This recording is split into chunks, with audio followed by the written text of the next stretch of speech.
இந்த மாதிரி 2 பக்கமும் மொறுன்னு வர மாதிரி ஷாலோ ஃப்ரை பண்ணிவிட்டு பண்ணுங்கள். பாசிப்பருப்பு போட்டு அருமையான ஒரு டிஷ்ஷு.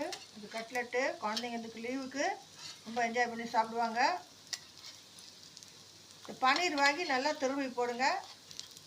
அது ஒன்று தான் இதில் வந்து கட்லெட்டுக்கு நம்ம எக்ஸ்ட்ரா சேர்க்கறது. மீதியெல்லாம் வீட்லேயே நமக்கு இருக்கும். காய்கறியில் கண்டிப்பாக குடமிளகா இருக்கும், கேரட்டு போடலாம். இந்த சத்தான உணவு எது வேணாலும் போட்டுக்கலாம். காய்கறியில் கேரட்டு, குடமிளகா, வெங்காயம், வேறு என்ன காய்கறி பிடிக்கிறதோ திருப்பி போட்டுக்கலாம். ஏன்னா வேகணும்ல, அதனால தான் அந்த எளிமையான ஐட்டத்தை போடுறது. கேரட்னு உடனே வந்துடும். பீட்ரூட் பிடிச்சா பீட்ரூட் குழந்தைங்களுக்கு கொடுங்க. மீதியெல்லாம் வந்து வேகாது டக்குன்னு. இது வந்து ஷாலோ ஃப்ரை பண்ணுறதுனால இந்த மாதிரி போட்டுட்டு நல்லா ரோஸ்ட் பண்ணி கொடுங்க.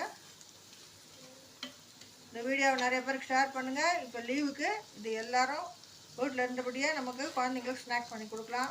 நன்றி, தேங்க்யூ.